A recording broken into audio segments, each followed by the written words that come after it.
매일매일 쏟아지는 핫 이슈 AI 솔루션 해시보 쪼이. 자, 오늘도 건강에 대한 궁금증을 뽀개줄 조이와 함께합니다. 조이야, 오늘 주제는 뭐야? 오늘은 조금은 무겁지만 그래서 더 꼭 짚고 가야 할 이야기입니다. 최근 국민 배우 안성기님의 혈액암 투병 사실이 알려지면서 혈액암에 대한 관심과 걱정이 함께 커지고 있습니다. 그래서 오늘은 혈액암이 어떤 질환인지, 왜 조기 발견이 중요한지, 그리고 우리가 어떤 신호를 놓치기 쉬운지까지 차분하게 이야기해 보겠습니다. 아, 맞아. 이 뉴스를 보고 나서 괜히 남 얘기 같지가 않더라고. 이 혈액암이라는 말은 익숙한데 정작 뭘 조심해야 하는지 잘 모르겠어. 조이야, 근데 혈액암은 왜 이렇게 이름은 많이 들어봤는데 설명하려면 막막할까? 그 이유는 혈액암이 우리가 흔히 떠올리는 암과 형태 자체가 다르기 때문입니다. 혈액암은 위암이나 폐암처럼 어디 한 군데에 혹이 생기는 암이 아니라 혈액과 골수에서 발생하는 암입니다. 그러면 몸 전체랑 다 연결이 돼 있는 거네? 맞습니다. 그래서 혈액암은 초기부터 전신 증상으로 나타나는 경우가 많습니다. 대표적인 혈액암으로는 백혈병, 림프종, 다발성 골수종이 있습니다. 면역이랑도 관련이 많겠네? 그렇습니다. 혈액암은 면역 기능 저하와도 깊은 관련이 있습니다. 조이야, 혈액암은 왜 그렇게 발견이 늦어지는 경우가 많아? 가장 큰 이유는 초기 증상이 너무 애매하기 때문입니다. 계속 피곤하고 잠을 자도 개운하지 않고 멍이 잘 들고 감기에 자주 걸리는 증상들이 일상에서 흔하다 보니 그냥 넘기게 됩니다. 듣고 보니까 나도 그런데? 이런 사람들 좀 많을 것 같아. 맞습니다. 그래서 많은 분들이 나이 탓이겠지, 요즘 일이 많아서 그렇겠지, 이렇게 생각하십니다. 하지만 이유 없는 피로, 체중 감소, 밤에 나는 식은땀, 멍이나 출혈이 2주 이상 계속된다면 검사를 받아보셔야 합니다. 하루 이틀 말고 계속이라는 게 포인트네. 그렇습니다. 몸은 늘 신호를 보내고 있는데 우리가 바쁘다는 이유로 그 신호를 지나치는 경우가 많습니다. 솔직하게 말하면 혈액암 하면 치료 과정부터 뭔가 겁이 나는 게 사실인데. 그 마음 충분히 이해합니다. 하지만 꼭 전해드리고 싶은 말이 있습니다. 혈액암은 더 이상 무조건 불치병은 아닙니다. 의학 기술이 발전하면서 항암 치료뿐 아니라 표적 치료, 면역 치료, 조혈모 세포 이식까지 환자 상태에 맞춘 치료가 가능해졌습니다. 예전이랑은 많이 다르네. 그렇습니다. 다만 가장 중요한 조건은 조기 발견입니다. 조이야, 이 얘기 듣고 나면 시청자분들이 그럼 난 뭘 하면 되지? 이렇게 물을 것 같아.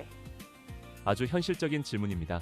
첫째, 내 몸의 변화를 가볍게 넘기지 않는 것입니다. 둘째, 정기적인 혈액 검사입니다. 기본 건강검진만으로도 이상 신호를 발견하는 경우가 많습니다. 괜히 겁나서 검사 미루는 사람들도 많잖아. 맞습니다. 하지만 미루는 것이 안심을 주지는 않습니다. 확인하는 것이 오히려 마음을 편하게 합니다. 조이야, 오늘 이야기 내용이 좀 많아서 그런데 우리 시청자분들을 위해서 핵심 한 번만 정리해 줄래? 오늘 이야기의 핵심은 세 가지입니다. 첫째, 혈액암은 특정 장기에 생기는 암이 아니라 혈액과 골수에 생기는 암으로 초기 증상이 뚜렷하지 않습니다. 둘째, 이유 없는 피로, 잦은 감염, 멍이나 출혈, 체중 감소 같은 증상이 2주 이상 지속된다면 그냥 넘기지 말고 검사를 받아야 합니다. 셋째, 혈액암은 조기에 발견하면 치료 선택지도 넓고 예후도 충분히 달라질 수 있는 질환입니다. 결국 내 몸의 작은 신호를 무시하지 않는 것, 그리고 정기적인 혈액 검사가 가장 현실적인 대비입니다. 그럼 오늘 이야기 한 줄로 정리해 볼게. 혈액암은 무서운 병이지만 관심과 검진으로 맞설 수 있는 병이다.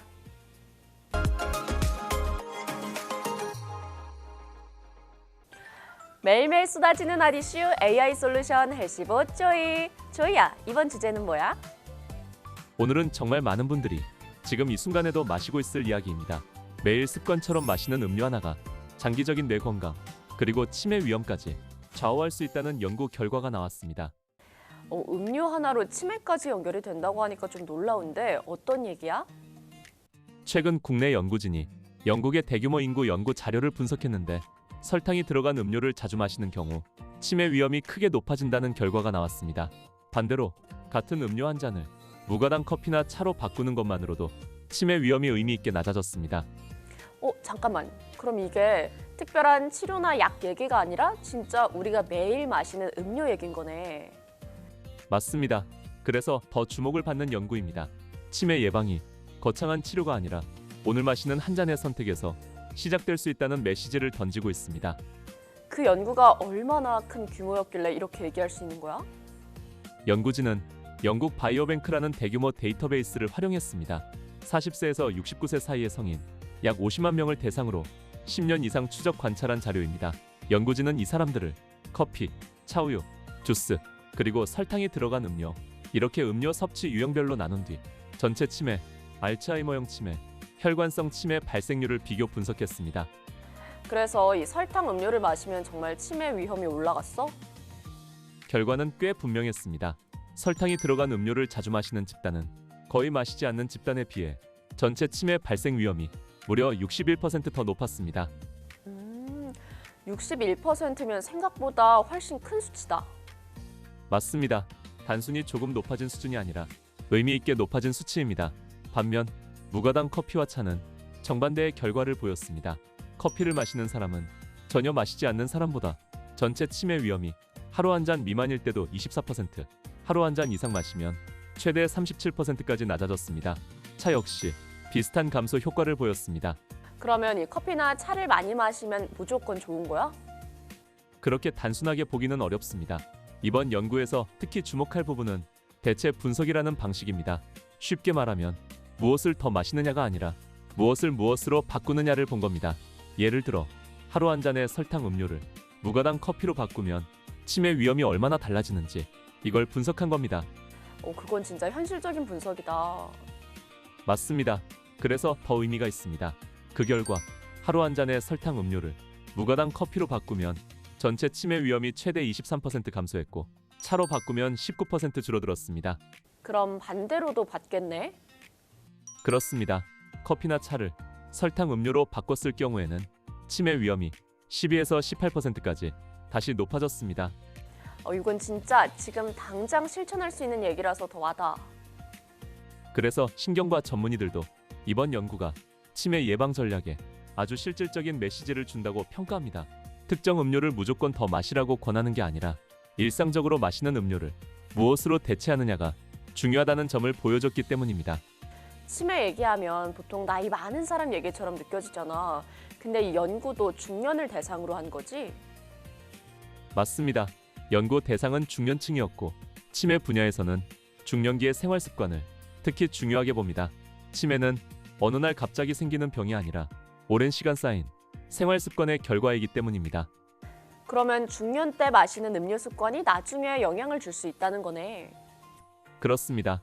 전문가들은 지금의 선택이 10년 뒤, 20년 뒤의 뇌 건강을 바꿀 수 있다고 말합니다. 그럼 커피랑 차가 왜 도움이 될 수 있는 거야? 영양학적으로 보면 커피와 차에는 폴리페놀, 항산화 성분이 풍부합니다. 이 성분들이 염증과 산화 스트레스를 줄여 인지 기능 보호에 기여했을 가능성이 큽니다. 그럼 반대로 설탕 음료는 왜 안 좋아? 설탕 음료는 당 부하가 높아 대사 이상과 만성 염증을 유발할 수 있습니다. 이런 변화들이 장기적으로는 뇌 건강에 부담이 될 수 있습니다. 그래도 커피랑 차도 많이 마시면 안 좋을 수 있잖아. 맞습니다. 연구진과 전문가들도 공통적으로 강조하는 부분이 바로 그 점입니다. 커피와 차가 만능 해법은 아니고 개인의 건강 상태, 섭취량, 당 함량을 함께 고려해야 합니다. 이미 마시고 있는 음료를 조금만 바꾸는 것만으로도 잠재적인 이득을 기대할 수 있다는 점은 충분히 실천해 볼 만한 메시지입니다. 시청자분들을 위해서 핵심 한 번만 정리해 줄래? 오늘 이야기의 핵심은 세 가지입니다. 첫째, 설탕이 들어간 음료를 자주 마실수록 치매 위험이 의미 있게 높아질 수 있습니다. 둘째, 같은 한 잔이라도 설탕 음료를 무가당 커피나 차로 바꾸면 치매 위험을 낮출 수 있습니다. 셋째, 치매 예방은 특별한 치료보다 중년기부터의 생활 습관 선택이 매우 중요합니다. 결국 오늘 마시는 한 잔의 선택이 미래의 뇌 건강을 좌우할 수 있습니다. 오, 정리가 딱 되는데? 그럼 오늘 이야기 내가 한 줄로 정리해 볼게. 오늘 마시는 음료 한 잔이 10년 뒤에 내 뇌를 바꾼다.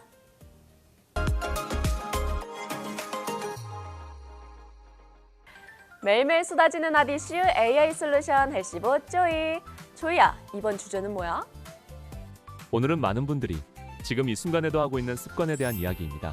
한국인 2명 중 1명이 이 습관 때문에 몸속에 염증을 쌓이고 있다는 경고가 나왔습니다. 오, 2명 중 1명이면 거의 절반인데?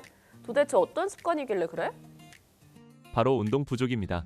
움직이지 않는 생활이 단순한 생활 습관 문제가 아니라 질병의 출발점이 될 수 있다는 경고가 한국 사회를 향해 나오고 있습니다.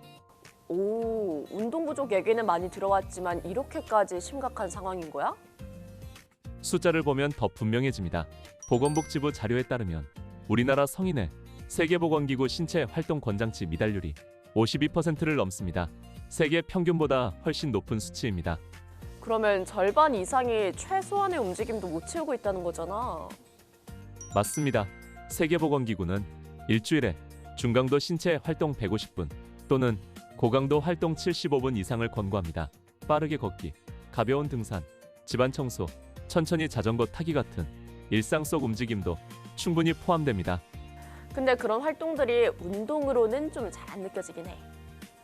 바로 그 인식이 문제입니다.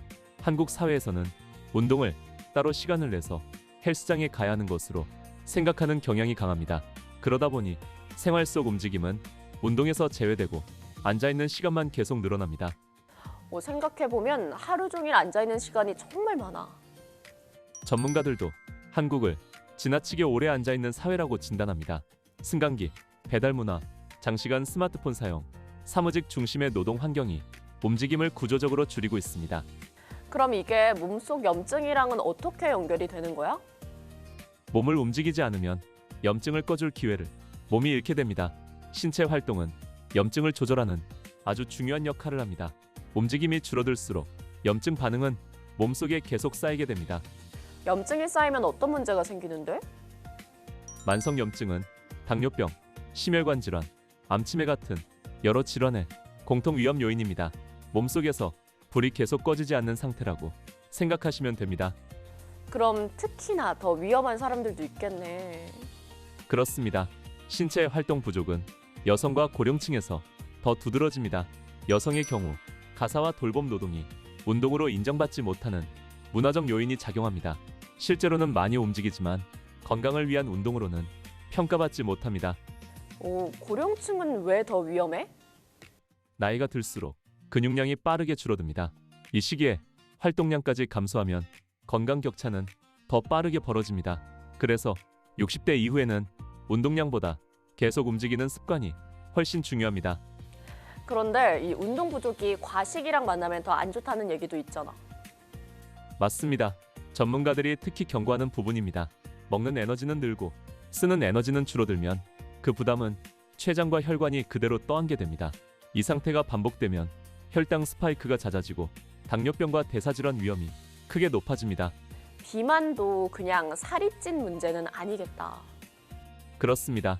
비만은 몸속에서 염증 반응을 계속 만들어내는 위험 요인입니다. 특히 야식 먹고 바로 잠드는 습관은 췌장을 쉬지 못하게 하는 가장 나쁜 패턴으로 꼽힙니다. 듣다 보니까 이 운동 부족이 거의 모든 질환이랑 연결돼 있는 것 같아. 실제로 그렇습니다. 세계보건기구는 신체 활동이 부족할 경우 심장병, 뇌졸중, 당뇨병, 치매, 유방암, 결장암 위험이 높아진다고 명확히 경고하고 있습니다. 그러면 이 해법은 뭐야? 헬스장부터 등록해야 되나? 그럴 필요는 없습니다. 전문가들은 해법이 의외로 단순하다고 말합니다. 과격한 운동보다 가벼운 움직임이 오히려 효과적입니다. 식후 10분에서 15분만 걸어도 혈당 반응은 눈에 띄게 달라집니다. 그 정도면 누구나 할 수 있겠다. 맞습니다. 점심 식사 후 승강기 대신 계단을 이용하는 것, 집안에서 자주 일어나 움직이는 것, 이런 작은 행동들이 염증을 줄이는데 큰 도움이 됩니다. 먹는 것도 같이 봐야겠지? 그렇습니다. 탄수화물을 무작정 줄이기보다 채소와 식이섬유를 함께 먹는 것이 중요합니다. 정제된 탄수화물은 염증을 키우지만 잡곡과 채소는 혈당 급상승을 막는 자연스러운 브레이크 역할을 합니다. 결국엔 이 몸은 쓰라고 있는 거네. 전문가들도 같은 말을 반복합니다. 몸은 쓰라고 있는 장기입니다. 하루 종일 가만히 있는 생활은 그 자체로 염증을 쌓는 과정입니다. 시청자분들을 위해서 핵심 한 번만 정리해 줄래? 오늘 이야기의 핵심은 세 가지입니다. 첫째, 한국인 절반 이상이 신체 활동 부족 상태에 놓여 있고 이로 인해 몸속 염증이 쉽게 쌓입니다. 둘째, 운동 부족은 당뇨, 심혈관 질환, 암치매까지 이어질 수 있는 공통 위험 요인입니다. 셋째, 해법은 거창하지 않습니다. 식후 10분 걷기처럼 일상 속에서 계속 움직이는 습관이 염증을 줄이는 가장 확실한 방법입니다. 그럼 오늘 이야기 나도 한 줄로 정리해볼게. 가만히 있는 시간이 길어질수록 몸속의 염증은 쌓입니다.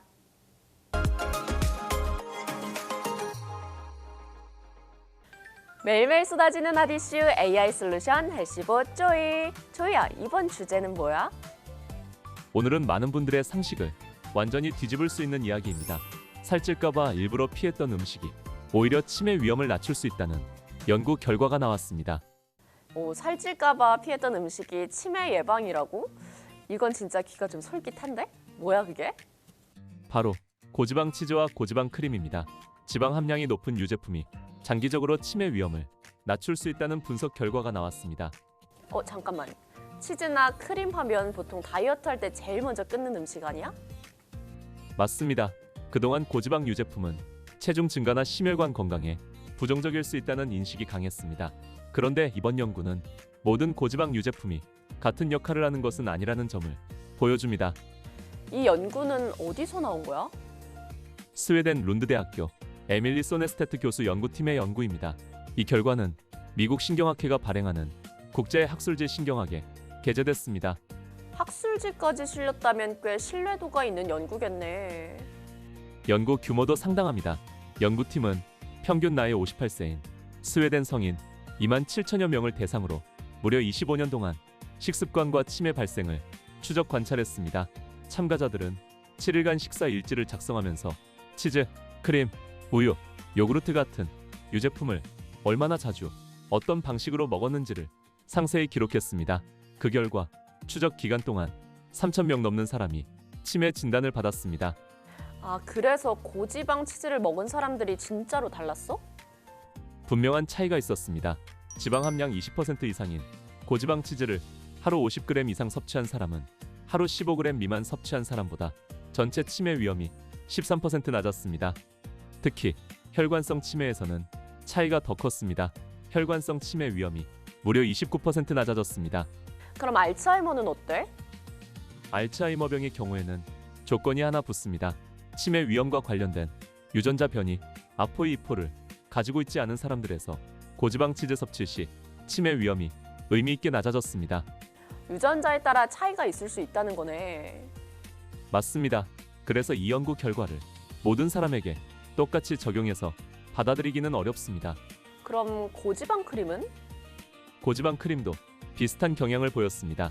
지방 함량 30% 이상인 크림을 하루 20g 이상 섭취한 사람은 전혀 섭취하지 않은 사람보다 치매 위험이 약 16% 낮았습니다. 일부 분석에서는 혈관성 치매 감소 폭이 더 크게 나타났습니다. 그럼 유제품이면 다 좋은 건 아니겠네? 정확합니다. 저지방 치즈, 저지방 크림, 우유, 요구르트 같은 발효유에서는 치매 예방 효과가 확인되지 않았습니다. 버터의 경우에는 하루 40g 이상 섭취하면 알츠하이머병 위험이 오히려 높아진다는 결과도 함께 나왔습니다. 이 차이는 왜 생긴 거야? 연구진은 지방 함량 자체뿐 아니라 치즈에 포함된 특정 영양소와 구조적 특성에 주목했습니다. 대표적인 것이 비타민 K2입니다. 비타민 K2는 지방에 녹아 흡수되는 영양소로 뇌혈관에 칼슘이 쌓이는 것을 억제하고 신경세포 보호에 기여했을 가능성이 있습니다. 저지방 제품에서는 이런 영양소 흡수가 상대적으로 줄어들었을 수 있습니다. 그동안 우리가 고지방 유제품을 너무 단순하게 봤을 수도 있겠다. 그렇습니다. 연구진도 모든 유제품이 같은 건강 효과를 내는 것은 아니라고 강조합니다. 일부 고지방 유제품은 뇌 건강에 긍정적인 역할을 할 가능성이 있다는 것입니다. 그래도 막 마음 놓고 먹어도 된다는 건 아니지? 그렇습니다. 이번 연구는 관찰 연구입니다. 인과관계를 확정할 수는 없습니다. 또 연구 대상이 스웨덴인에 한정돼 있어 다른 인구 집단에서도 같은 결과가 나올지는 추가 연구가 필요합니다. 정리를 해보면 무조건 지방을 피하는 게 정답은 아니라는 거네. 맞습니다. 중요한 것은 무엇을, 얼마나, 어떤 형태로 먹느냐입니다. 고지방이라는 이유만으로 모두 배제하기보다는 식품의 종류와 맥락을 함께 봐야 합니다. 시청자 여러분들을 위해서 핵심만 한번 정리해 줄래? 오늘 이야기의 핵심은 세 가지입니다. 첫째, 고지방 치즈와 고지방 크림을 자주 섭취한 사람에서 치매 위험이 낮게 나타났다는 대규모 장기 연구 결과가 나왔습니다. 둘째, 모든 유제품이 같은 효과를 내는 것은 아니며 저지방 유제품이나 버터에서는 같은 예방 효과가 확인되지 않았습니다. 셋째, 이번 연구는 인과관계를 확정하는 것은 아니지만 지방을 무조건 피하는 식습관에 대해 다시 생각해볼 계기를 제공합니다. 그럼 오늘 이야기 한 줄로 정리를 해볼게. 살찔까봐 피했던 지방이 오히려 뇌를 지킬 수도 있다.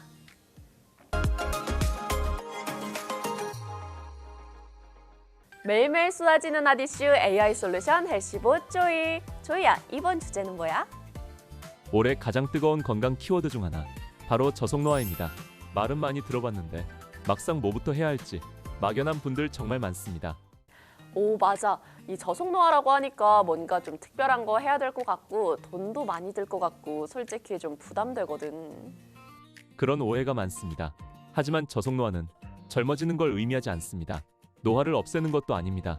저속노화는 노화 속도를 늦추는 데 초점을 둡니다. 외형이 아니라 신체 시스템의 마모를 최소화하는 것이 핵심입니다. 쉽게 말하면 아프지 않고 기능을 오래 유지하면서 사는 기간을 늘리는 것입니다. 그러니까 이 동안이 되는 게 목표가 아니라 건강하게 오래 사는 거네. 맞습니다. 잘 먹고, 잘 자고, 잘 움직이는 것을 균형 있게 관리해 삶의 질을 높이는 개념입니다. 극단적인 식단은 저속노화와 맞지 않습니다. 핵심은 정제 탄수화물과 당분을 줄이고 단백질과 식이섬유를 충분히 섭취하는 것입니다. 밥을 덜 먹고 고기를 더 먹으라는 거야? 양을 줄이기보다 구성을 바꾸는 개념에 가깝습니다. 흰쌀, 설탕, 과자 같은 음식 비중을 줄이고 단백질, 채소, 통곡물 위주로 식사를 구성하는 것이 저속노화에 도움이 됩니다. 그러면 운동은 어떻게 해야 돼? 요즘 고강도 운동도 유행이잖아.